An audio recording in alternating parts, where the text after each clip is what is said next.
Thank you for listening to the Chronicles of Christendom, a survey of medieval literature, by me, Mom Chilo. This podcast is dedicated to bringing light to medieval stories and viewing them from a traditional Christian perspective. I hope you enjoy this episode.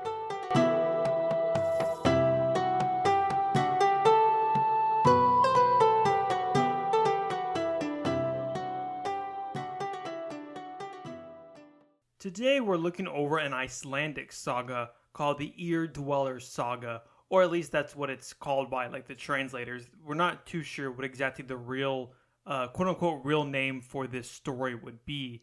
And it's often sometimes translated with, the Icelandic title, which would be something like, I'm probably going to butcher the name, but it's like Eyrbyggja Saga. I have no idea if I'm pronouncing that right. I'm probably getting that totally wrong. But some background about this story, about this Icelandic saga, is that it was written in the early 1200s, but the events of the story happen around the late 900s to about the early 1000s.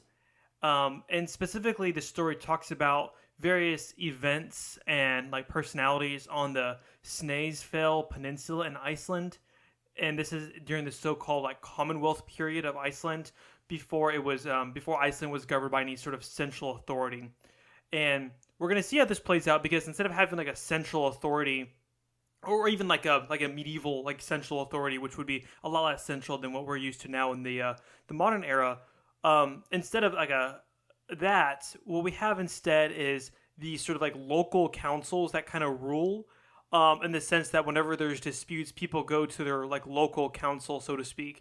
And then there's a sort of common law tradition, we might say, about how they deal with the issues and how they deal with these lawsuits that come up.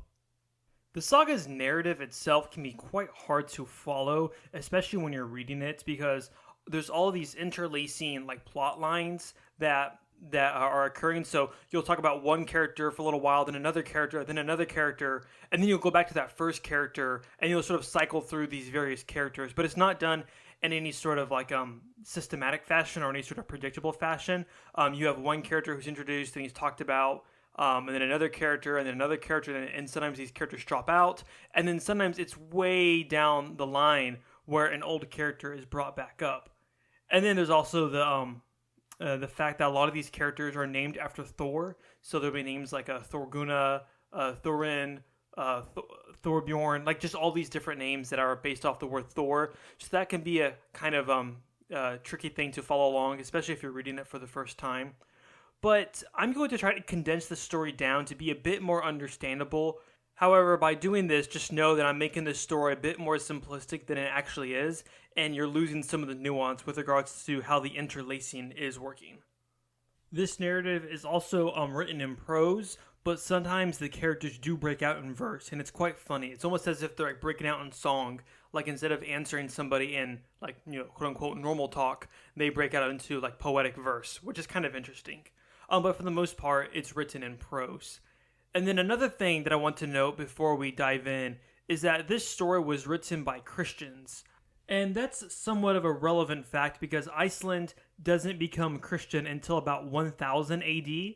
And we'll see in the story how this affects some of the plot. But we know that this story was written well after, maybe about 200 years or so after the events took place. So it's written by Christians, but it's talking about pagans for a lot of the story. So just keep that in mind. And with regards to the specific authorship, we don't really know who wrote this. One popular theory is that it was written by one or perhaps several of the monks at a monastery, an Augustinian monastery in the same peninsula in which the events of this story take place in Iceland. The dates do work out. The monastery was there, before the time that people more or less agree in which this story was written.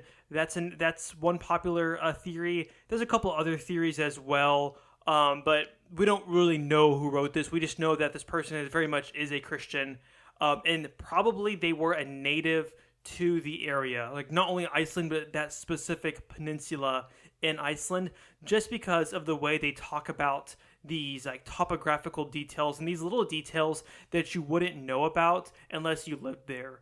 But maybe they got it secondhand. I mean, we just don't know. So Anyways, that's enough prologue. Let's jump in.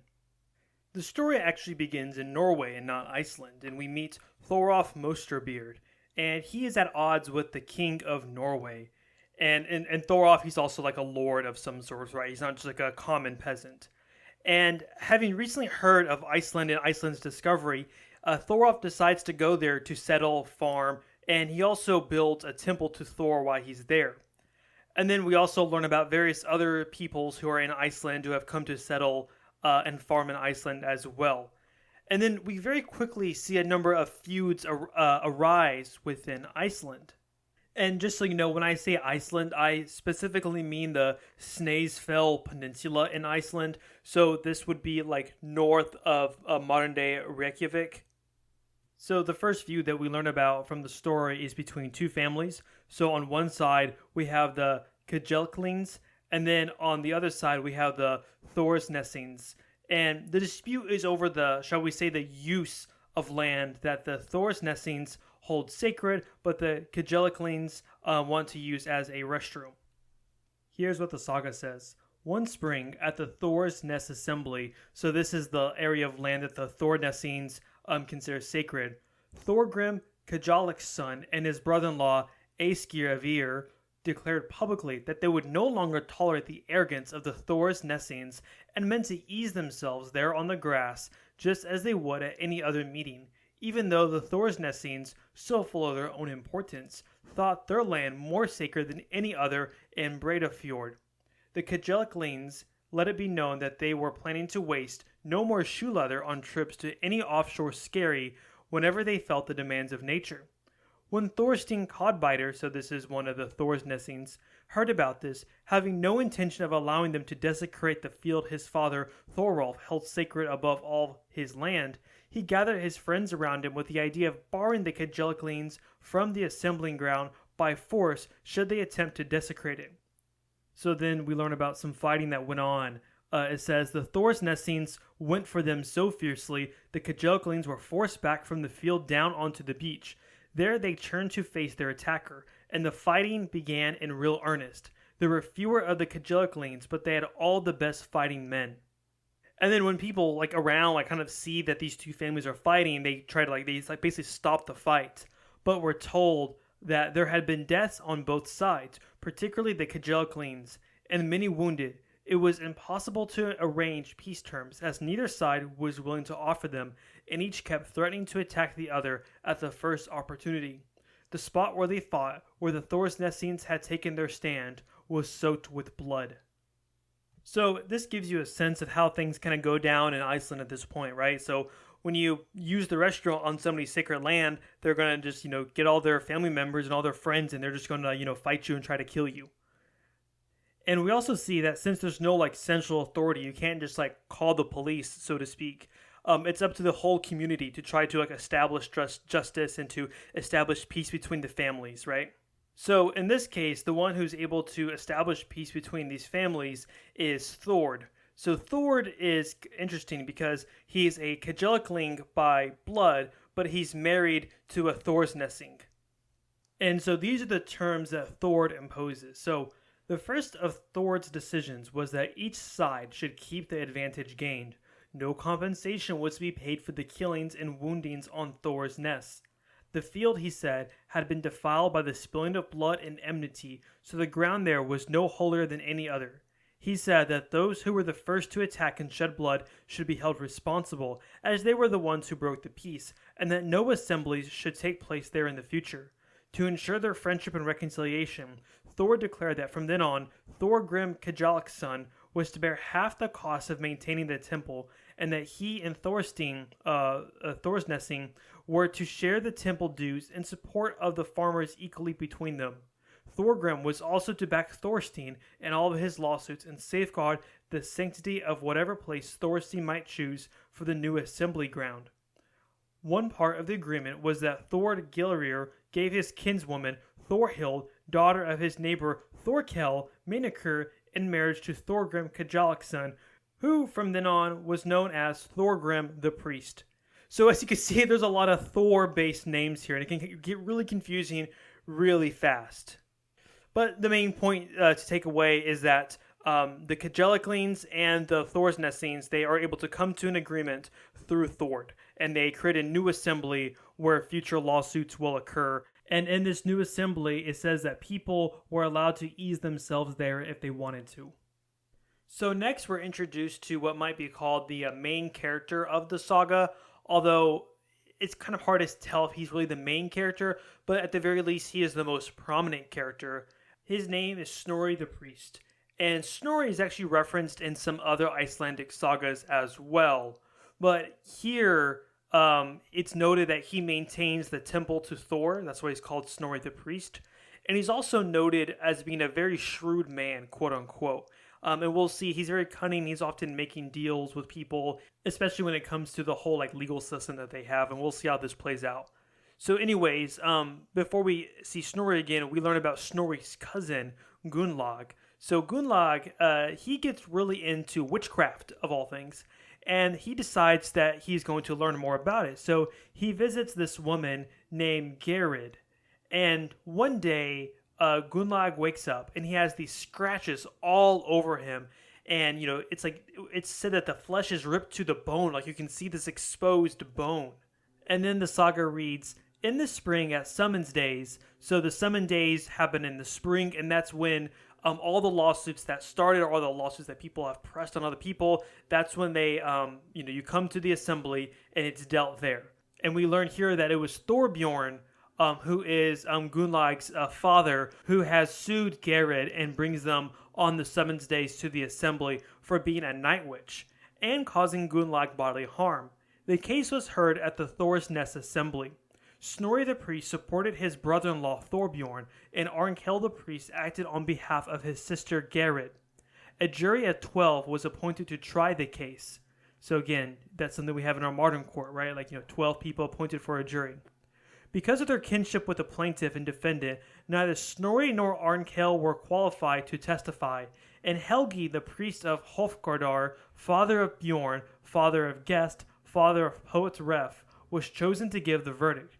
Arnkel the priest approached the court and swore an oath on the altar ring that Gerid was not responsible for Gunnlaug's injuries, and Thorin, so this would be Gerid's son, along with 10 other men took the same oath. Then Helgi announced the jury's finding that there was no case to answer, and the charge preferred by Snorri and Thorbjorn was dismissed. The outcome was a great setback for them. So again, we get more of a flavor of how this Icelandic justice system works. And we also kind of get a sense of how Snorri works as well. We're going to see that he's going to be constantly, shall we say, mingling and interfering in some of these court processes. And it's not that it's a particular sin, at least in Icelandic society, pagan Icelandic society, that he's doing this, because basically everyone is doing this, and it seems to be part of the process in and of itself. It's just that Snorri is constantly going to be trying to meddle using the court system. And then in a later episode, Thorbjorn loses some of his horses. They were out in the meadows, supposed to be pasturing and eating grass, but then they're just not, they're just not found. People can't find them. So he sends Odd, who I think is supposed to be his kinsman, to talk to Spagils, the seer. And so there's kind of like a mystic who's able to kind of like see the future and the past and, kind of see with his third eye, so to speak. He's described as this: he had second sight and was very clever when it came to investigating thefts or anything else which needed straightening out. Odd asked him about Thorbjorn's horses. Had they been stolen by foreigners, by people from other districts, or by Thorbjorn's own neighbors? And then the seer replies, "Tell Thorbjorn exactly what I'm going to tell you," said Spagils. "I don't think his horses have strayed far from their usual pasture, and it's hard to fix the blame. Better to bear one's losses than stir up a lot of trouble." But when he comes back to Thorbjorn, he says that the people of Mavalid are supposed to have done it. Specifically, they blame Thorarin, who is the son of Gerid, for stealing their horses. So again, you could see why they might want to, or why Odd might want to blame Thorarin for stealing the horses due to the previous dispute they had with Gerid. So they go over to where Thorarin and Gerid are living, and they say, "We've come here to look for the horses stolen from me in the autumn," said Thorbjorn. "I mean to search your premises." "Have you a proper warrant?" asked Thorarin. "Have you appointed lawful witnesses to be present? What guarantees can you give for our safety while you're searching? Have you searched anywhere else? I don't think there'll be any need to search anywhere else, said Thorbjorn. If you're not prepared to go about it legally, said Thorin, I forbid you to search my premises. Then we'll take it you're guilty, said Thorbjorn, or you'd not have stopped us searching. All right, do whatever you like, said Thorin.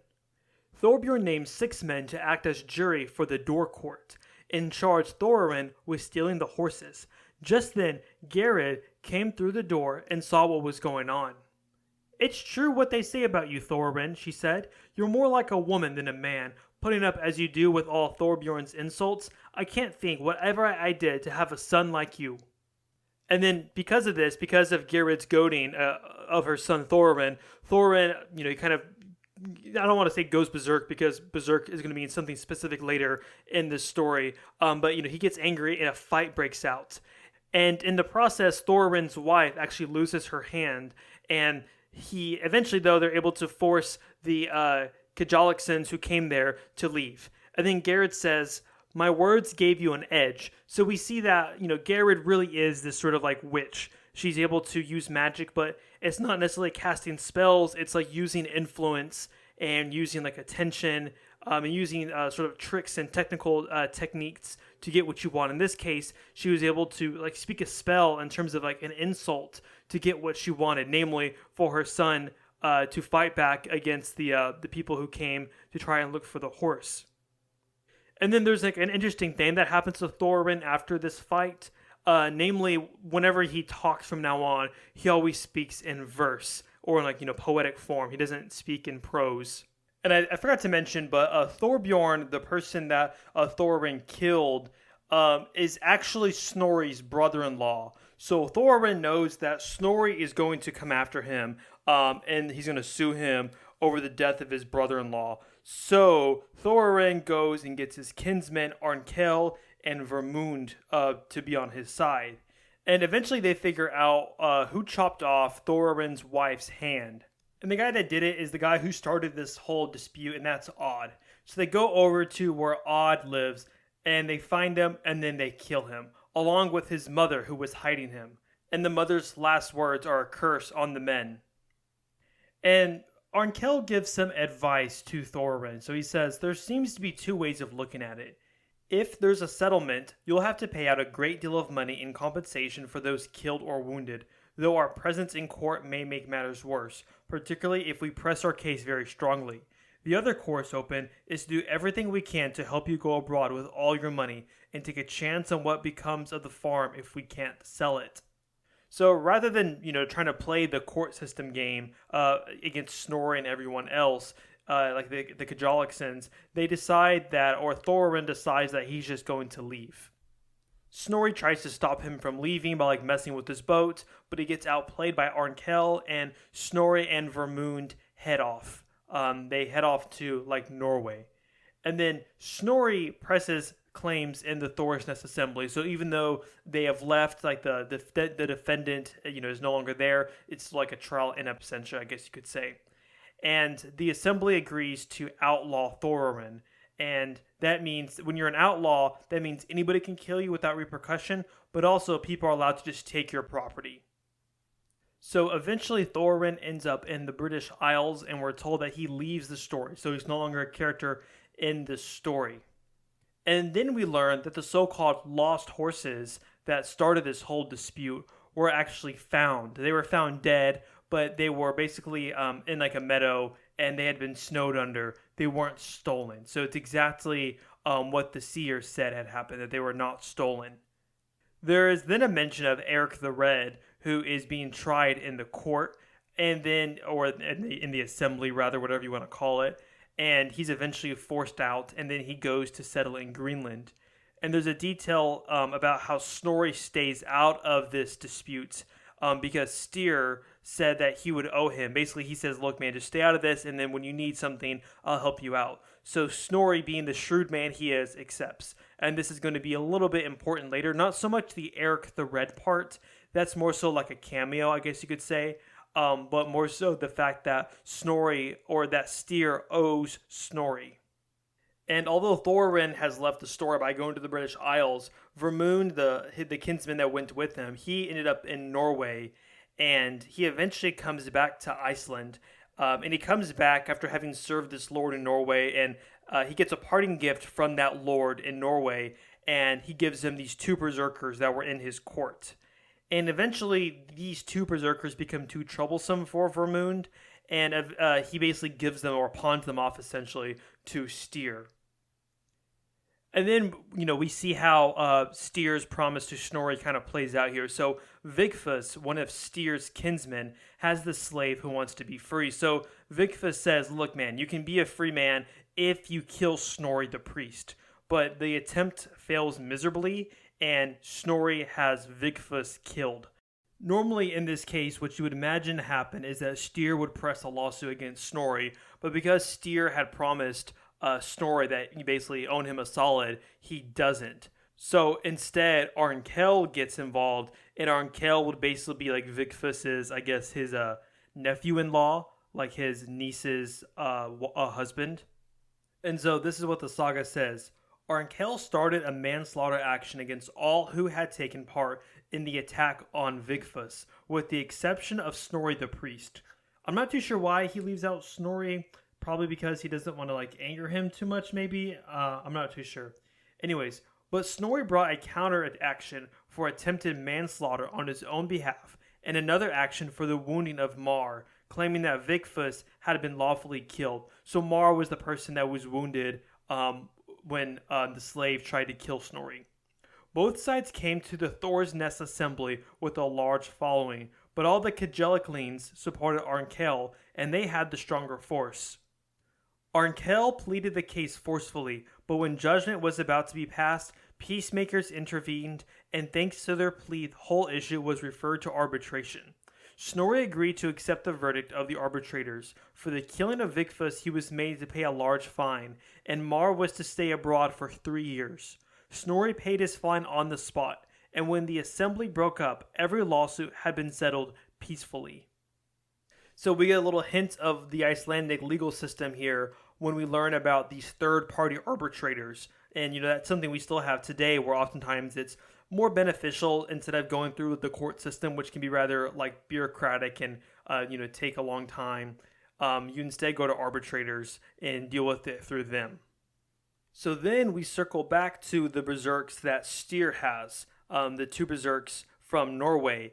And it's not exactly clear what berserks means in this context. It's kind of implied that these are very powerful soldiers who can go in this sort of ecstatic state of rage, and they can be very troublesome when they're in that state of rage. But even when they're not in that state of rage, they can be very demanding, and it's very difficult to deal with them.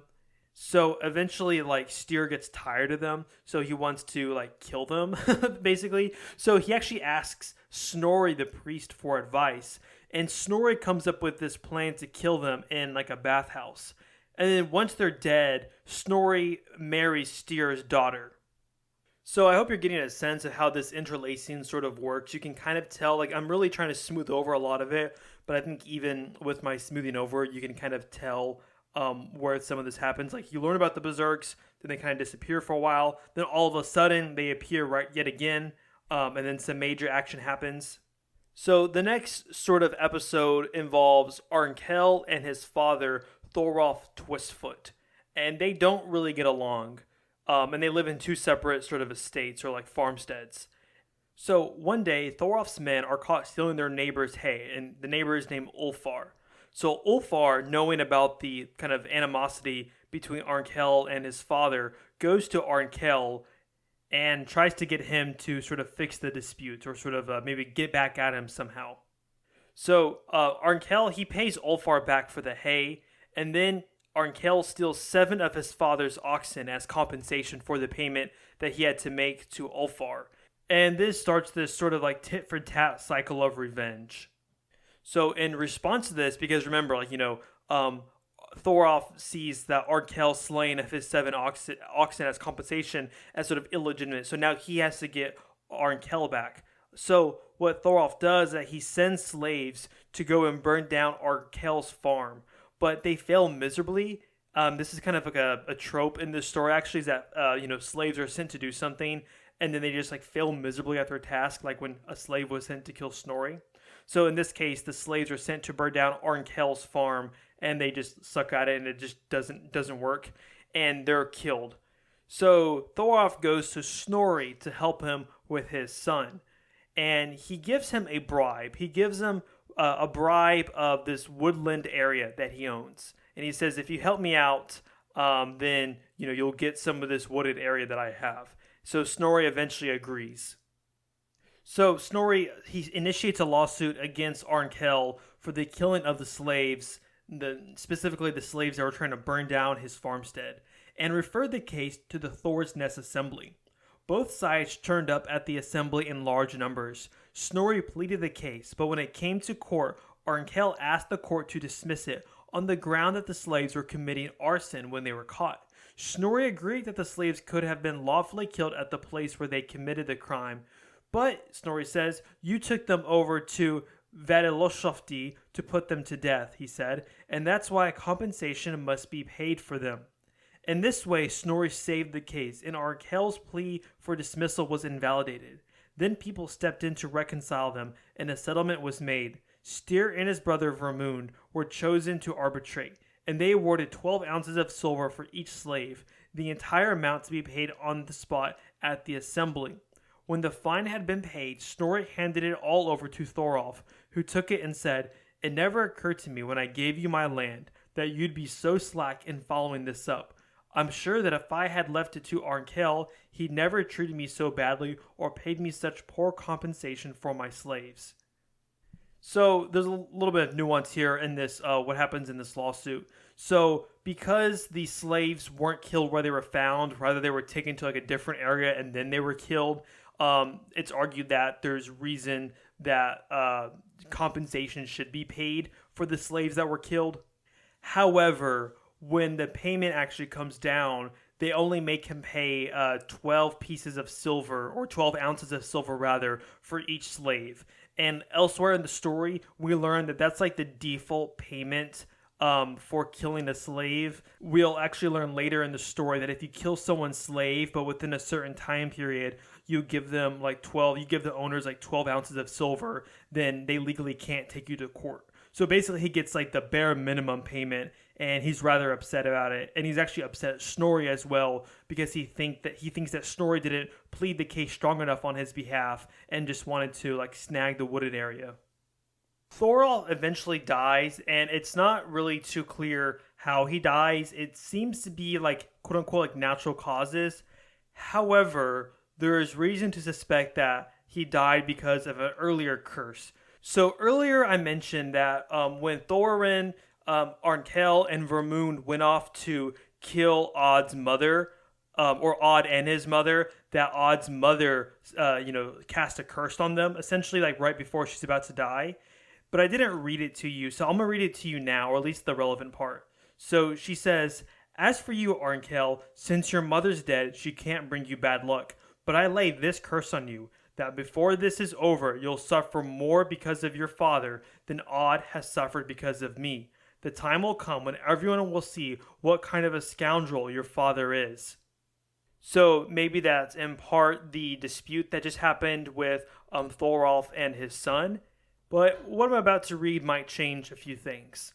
After Thorolf died, a good many people found it more and more unpleasant to stay out of doors once the sun had begun to go down. As the summer wore on, it became clear that Thorolf wasn't lying quiet, for after sunset, no one out of doors was left in peace. There was another thing too. The oxen, which had been used to haul Thorolf's body, were ridden to death by demons, and every beast that came near his grave went out of its mind and howled itself to death.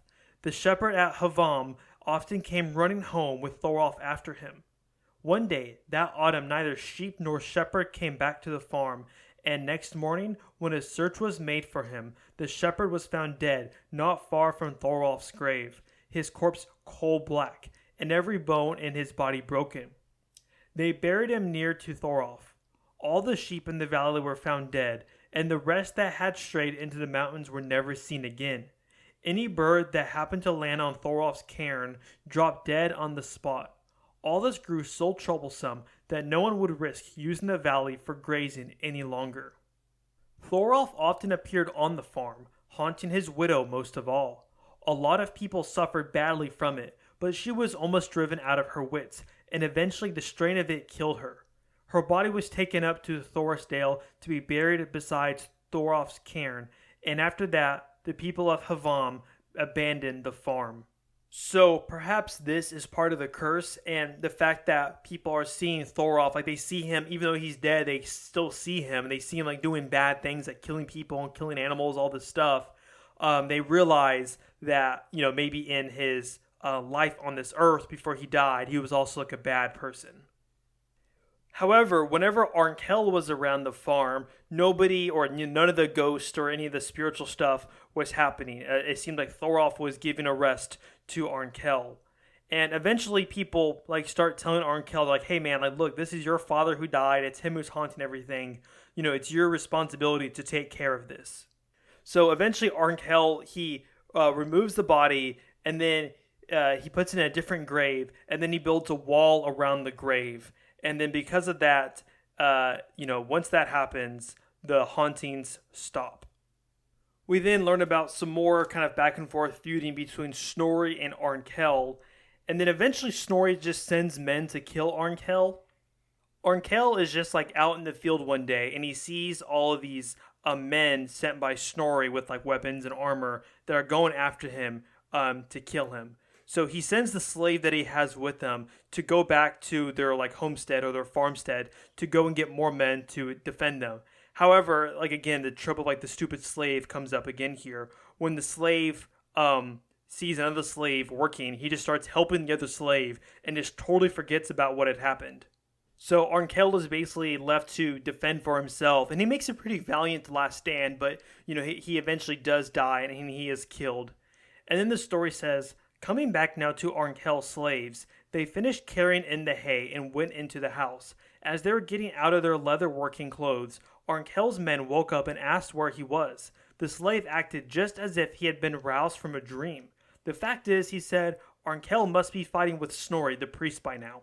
But by the time they're able to go over, they see that Arnkel is dead, and then they lay him out for burial.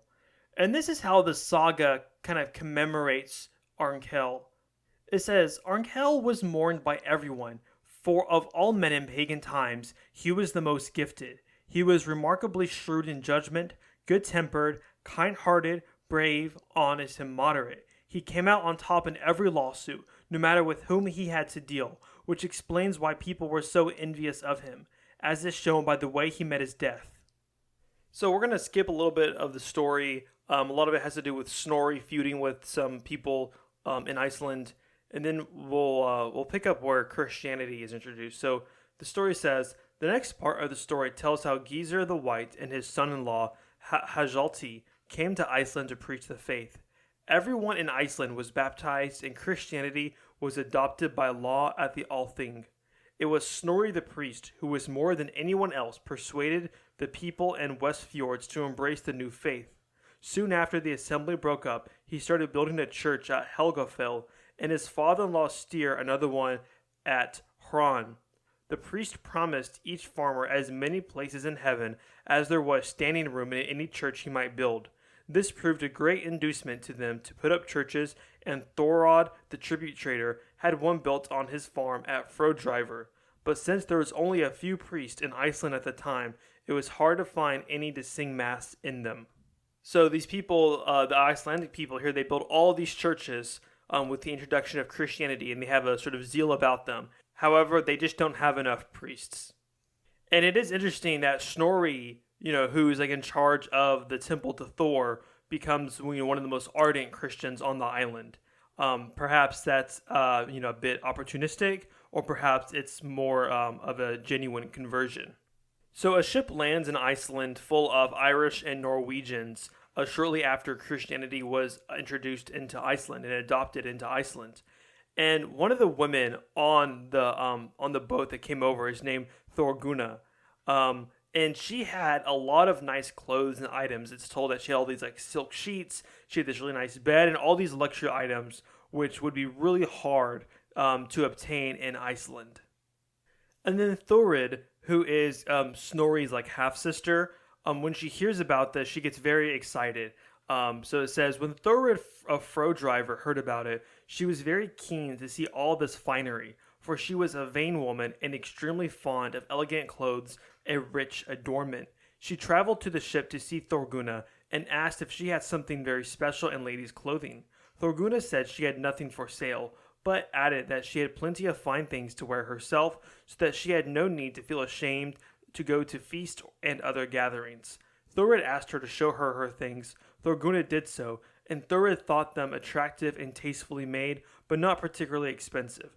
Thurid made an offer for them, but Thorgunna refused to sell. Then Thurid invited her to come and stay with her, for she kept thinking about all the fine things she had seen and hoping she could get them from her later on. And then so Thurid invites Thorgunna to basically live at her farmstead with her husband, and essentially kind of like as a like free laborer, I guess, because she does all this like farm work to kind of like pay her rent. And one of the stories that I skipped over earlier was, and I'll bring it up now though, is that this lady, Thurid, who's described as vain, was caught having an affair with this guy named Bjorn, and Snorri put it into that, and Bjorn was exiled. And it's implied that they had an illegitimate child together as well. But she is married, and she's married to a man named Thorod. So there's Thurid, and that is the wife, and then Thorod, and that is the husband. There might be some sort of like doubling motif going on, where Thurid is kind of the more like licentious and like more vain aspect, whereas Thorod is the much more like tempered aspect. So, but this lady, the one who just came over from Norway, Thorgunna, she's told to be a very pious woman. It says that, she always hears mass every day, and she's generally described as a hardworking and virtuous person. But the whole time that she's there, Thurid is envious of her things and is trying to find a way to get her nice things. But one day, a bad omen strikes. So while she's out in the field, there was this rain of blood that happened. The sky was raining blood. And then when the sun comes back out to dry things out, all the blood dried out, except the blood on Thorgunna did not dry out. Thurid asked Thorgunna what this omen could mean, but she said she couldn't tell. Most likely, she said, it forebodes the death of someone here. Thorgunna went home in the evening straight to bed. She took off the blood-soaked clothes she was wearing, lay down on the bed, and gave a heavy sigh. People could see that she had been taken ill. The shower had fallen nowhere else, only on Frodriver, like their farmstead. Thorgunna refused food that evening. Next morning, Thurid went to see her about her illness, and found out when she thought she might be feeling better. She said she believed this illness would be her last. I have found you to be the most sensible person here, she said, and that's why I'm telling you what to do with the things I leave behind. You may not think much of me, but everything I tell you will turn out exactly as I say, and nothing good will come of it if you don't follow my wishes. This first omen is a clear indication that something serious is bound to happen unless every step is taken to prevent it. You're probably not far from the truth, said Thurid. I promise to follow all your instructions. And she gives all this instructions about how she wants to be buried and what to do with her stuff. And notably, she essentially says to burn all of her stuff, like all this really nice, like luxury stuff that she has, much to the chagrin of Thurid. But Thurid is able to convince her husband to at least keep some of the items that she said to burn. And then they go and they take her body to the place that she wanted to be buried. And then as they're resting one night, carrying her body, they find Thorgunna like up making food at the fire. And it said that she's like stark naked, and they actually eat the food that she made for them. So this is interesting because it says that, she's like this ghost, but she has this real interaction with the physical world, much like the ghost of Thorolf. And then another thing I want to point out is that there's all these like kind of a ghost and omens that have happened, but we're now in the story in the like Christian part of the story, right? Like Thorgunna is like this devout woman. Yet when she sees these omens and like this omens of blood rain down from the sky, she doesn't just dismiss it. In fact, she treats it much like how the pagans would have treated it in earlier in the story during pagan Iceland. And the fact that this is a Christian writer, much later from when the story takes place, writing down these events, it shows that he has no problem with this either. So it's not so much that Christianity says that the gods and all this other pagan spiritual stuff just isn't real. It just recontextualizes it and says, no, but these gods, like Thor, is just like some demon, right? It's the same spiritual world still. Like they're not in a new spiritual world. In a sense they are, because they believe in Jesus and the one high God now. However, they still inhabit the same spiritual world. There's just different things that they're doing in relation to that same spiritual world. So after they bury Thorgunna, a series of hauntings occur on the farmstead. So one of them is kind of weird, so I'll read it. So it says, that winter, shortly before Christmas, Thorod went out to Ness to get more dried fish for himself. There were 6 of them together in a 10-oared boat, and they spent the night at Ness. In the evening, after Thorod had gone and the fire had been lit, people came into the living room and saw a seal's head coming up through the floor. One of the servants was the first to notice this as she came in. She grabbed a club in the doorway and hit the seal on the head, which only made it rise up out of the ground a little more. Then it turned its eyes towards the canopy from Thorgunna's bed. And mind you, this was one of the things that Thorgunna, said to burn on her deathbed, but that Thorid convinced Thorod to keep. One of the farmer's hands came up and started hitting the seal, but it kept rising further up with every blow until its flippers emerged. At that, the man fainted, and everyone was paralyzed with horror, except for young Kjartan. So Kjartan is Thorid's son, who is heavily implied to be the illegitimate child of Bjorn, whom Thorid had a relationship with earlier. So Kjartan, who rushed up with a sledgehammer and struck the seal on the head. It was a powerful blow, but the seal only shook its head and gazed around. Kjartan went on hammering the head and driving it down like a nail into the floor till the seal disappeared. Then he flattened out the floor above its head. Throughout the winter, it was always the same story. Kjartan was the only one who could put fear into the ghosts. And there's several other hauntings that go on as well on this farm. 18 out of 35 of the servants on the farm die, along with Thorod and several of his men who drowned in a fishing boat. After these weird events had been going on for some time, Kjartan set off one day over to Helgafell to see his uncle Snorri and ask his advice about what should be done to put an end to them. At that time, there was a priest staying at Helgafell sent to Snorri by Gizur the White. Snorri asked the priest to go with Kjartan to Frodriver along with his son Thord the cat and 6 other people. They must burn the canopy from Thorgunna's bed, said Snorri, and then summons all the dead to a door court. After that, the priest was to sing mass, consecrate water, and hear people's confessions. They rode over to Frodriver, and on the way, they asked the neighbors to come with them. So then they essentially hold trial for all of the ghosts who are walking on the property. And they even they bring up testimony, they appoint a jury, they go through the whole rigmarole of the court process, and then they summon them individually and they accuse them and try them for trespassing. And then once they're tried for trespassing, they each person says something and then they leave. So it says, so they were all sentenced, one after another, and as they were sentenced, they got up, made some such remark, and left the room. It was clear that none of them wanted to go. Then Kjartan and the others went back inside, and the priest carried holy water and sacred relics to every corner of the house. Next day he sang all the prayers and celebrated Mass with great solemnity, and there were no more dead men haunting Frodriver after that. Thorid began to improve and got well again. In the spring, after all these strange events, Kjartan engaged new servants. He farmed at Frodriver for a long time, and people thought him a very courageous man.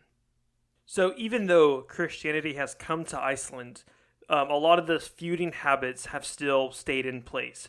So, for instance, when Snorri's father-in-law Styr was killed and the lawsuit was dismissed, Snorri killed the people who dismissed the lawsuit. And then court happened again, like another summons happened, and then another fight broke out. And then because of the fighting, another assembly had to be made because they didn't want to be associated with that assembly. And we're also introduced to this character named Ospak. And he's kind of like this bully who like no one really likes. And there's this incident when a whale washes on shore. And we're not really told exactly the specifics of how this law works, but essentially when a whale washes on shore, apparently there's a certain like procedure you go through to determine who gets like how much of the whale, because a whale is very valuable in the terms of like all the meats and fat and stuff that it has. So there's like a sort of like a process where it's like, where did it land? What's your title, your rank, etc., etc. That's how it's determined, the distribution of the whale, right? However, when the whale, washes on shore, Ospak just kind of like takes all the meat that people were carving up and just totally ignores the order of operations you're supposed to go through. And then specifically, these two people get really mad at him, a guy named Alf and Thorir, and they now absolutely just hate this guy. But before either of them can do anything, Ospak goes and raids Alf's farmstead, and Thorir actually catches him doing this, and they begin to fight. One of Thorir's companions aimed a blow at Ospak, but as he parried it with his axe, the sword struck the axe handle and broke it in two, so that the axe head fell to the ground. At that, Ospak took to his heels and told his men to make a run for it. Thorir got back onto his feet and cast a spear that caught Ospak in the thigh and went straight through. Ospak pulled the spear out of the wound and turned and threw it at the man who had aimed the first blow at him, killing him instantly. As Ospak and his companions ran off, Thorir and his men chased them north along the beaches up to Eyre, where a number of people, men and women, came running down from the farm, so Thorir and his men had to turn back. There were no more clashes between them for the rest of the winter. 3 of Ospak's men were killed in the fight, and 1 of Thorir's, while a good many on either side were wounded.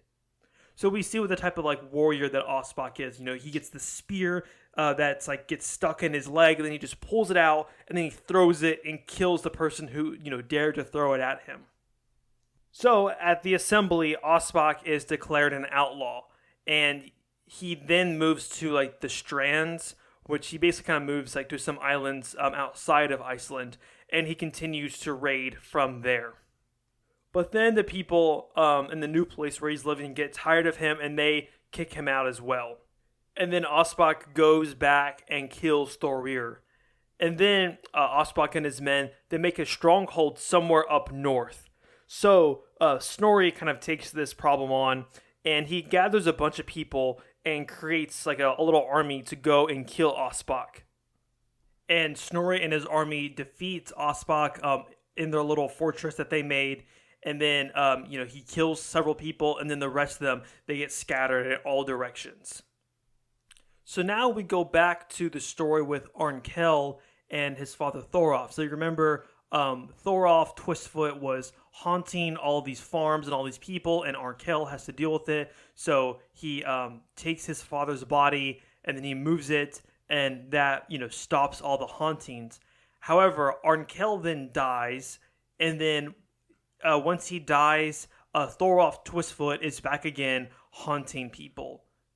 And specifically, he's haunting the farm of Thorod Thorbrandsson. So this Thorod is not like Thorod, the husband of Thorid, who had earlier died. Rather, it's a different person. And Thorod has a tenant whose farm is being haunted by Thorolf, and the tenant is complaining to Thorod, saying, "Look, man, like as a landlord, you're responsible for like dealing with this ghost, this kind of like dead pest." So Thorod, we're told, listened to his tenant, but was not sure how to deal with the problem. In the morning, he had his horse brought along, told his servants to join him, and asked some of his neighbors to come too. Off they went to Twistfoot's knoll, where Thorolf was buried, broke open the grave, and saw Thorolf still lying there, uncorrupted, with an ugly look about him. He was as black as death and swollen to the size of an ox. They tried to move the dead man, but were unable to shift him an inch. Then Thorod put a lever under him, and that was how they managed to lift him out of the grave. After that, they rolled him down to the foreshore, built a great pyre there, set fire to it, pushed Thorolf in it, and burnt him to ashes. And then Thorod's foster mother, who is like this woman, she's blind, but she's like spiritually sensitive. And she tells Thorod that he has to kill one of their newborn calves who keeps like making this very loud screeching. But he doesn't. He's like, why would I do that? It's going to be valuable. I'm not doing that. It just doesn't listen to his foster mother. So eventually this calf grows up and they name it Glacier. And it's interesting that they named this animal, or at least it's interesting that it's the name of this animal is mentioned, because this is, I think, the only animal in this entire story that actually has a name. So Glacier makes this very weird sound. He makes this like loud screeching sound occasionally. And eventually one day, like Glacier like gets into this rage when he's much older. He gets into this rage, and then Thorod comes to try and like basically fight Glacier. But in the midst of fighting him, the horns, like Glacier's horns, end up piercing into Thorod and then killing him. And then after it kills Thorod, it runs into this like body of water and just drowns. Or it doesn't say it drowns, it just says it charged headlong in and sank down, never to reappear. So this last episode is going to be kind of strange and weird. So we learn about some of these Icelandic traders, people we've never heard of in the story before, and they get thrown off course, and they eventually end up like west of Ireland. And as you know, there's really not much west of Ireland until you hit the New World, or like the Vinland settlements of the Vikings or of the Norse people in the New World. So when these traders finally make land, they see all these inhabitants. And it says that the inhabitants seem to be speaking Irish. And then soon a crowd gathered there. Hundreds of them attacked the crew, took them all prisoner, shackled them, and marched them some distance inland, where they were taken to a court to be tried and sentenced. Then, while they're like in prison, basically the chief of the people comes and talks to them. And then he realizes that they're Icelandic and that he's also Icelandic, and that they come from like the same area, like the Snæfellsnes like peninsula area. And as a reminder, that's essentially where all of our story has taken place.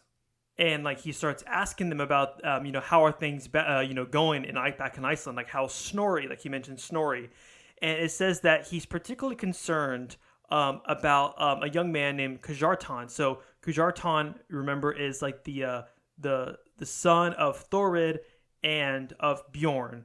And Bjorn was having like an extramarital affair with Thorid, and then was cast out of Iceland. And so he frees the prisoners, and he says that they're to go back to Iceland, and he gives them a ring and a sword, and he says that if they come back to Iceland, that they should give the sword to Kjartan and the ring to his mother, Thurid. But he tells people to not come looking for him, because essentially he says that the only way to get to where he is through like sheer luck. And it's very dangerous if you try to go yourself. And then the last line here says, people believe this man to have been Bjorn, though their only evidence is the story we've just told. So I'm really not sure what to make of this story with Bjorn and presumably west of Ireland. So that would have to be like Canada or like the New World or something. Or maybe as they refer to it, maybe it's supposed to make a reference to like Vinland. But then there's like the detail that says that the people there seem to be speaking Irish. I'm not sure if that means like we really have no idea, and like Irish is just kind of like, any language they don't understand, if that's like a reference to that, or if they are pretty sure that they were speaking Irish, or what the exact significance of it is. Like, is it connected to like St. Brendan's voyages? Like, I don't know really. Just a lot to digest here. But we do see Bjorn making his way back into the story here at the very end.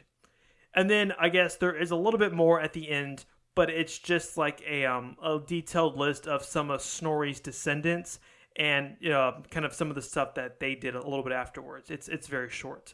I won't really go into it. So that's pretty much the story. I did skip over some parts just for simplicity and time's sake. However, there is like a question that people have asked for a while about this story, and that is like who is the main character?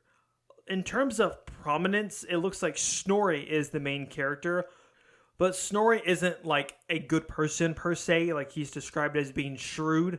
However, you can maybe see him being the main character if like his transition or his like character development comes with the advent of Christianity, where he stops being the pagan priest and then starts supporting the Christian priest and like building temples to God instead of maintaining the temple to Thor. Yeah, it's not quite clear who like the main character of this would be. The other alternative is that there really isn't one main character per se, but that the main character is like the landscape of Iceland itself, kind of like what we saw with the Mabinogion, where I argued that the main character is like Wales, like the landscape of Wales itself. That sort of seems to be like what's going on, because this saga, at least compared to a lot of other Icelandic sagas, does give us quite more references to like the landscape, like the physical features of the landscape itself of Iceland that other Icelandic sagas don't really give us. So that's perhaps one clue or one, possible avenue to take. And then I guess we have to ask the question of like what's going on with all these hauntings. I'm not too sure how important the hauntings would have been like to the story, like according to like a medieval person. However, as modern people, I think that if you know like one thing about this saga, it's like the one that has like all the ghosts and stuff. So it's like most interesting from our perspective, I think. But even then, I'm really not too sure what to make of it. I haven't looked too much into it. But one thing that I found in the story regarding these hauntings is that it seems that only when Christianity comes around are they able to really deal with the hauntings. Until then, like it's all kind of like temporary measures. But when Christianity comes around, they're able to properly like exorcise the demons or these otherworldly spiritual creatures. But before then, they just kind of had to deal with it. So I found that maybe that's like the through line here. But again, I'm not really too sure. But I hope that you enjoyed this story. There's a lot of interesting things going on here. This is definitely one of the more neglected Icelandic sagas, but I find it interesting. And I hope you did too. So thank you so much.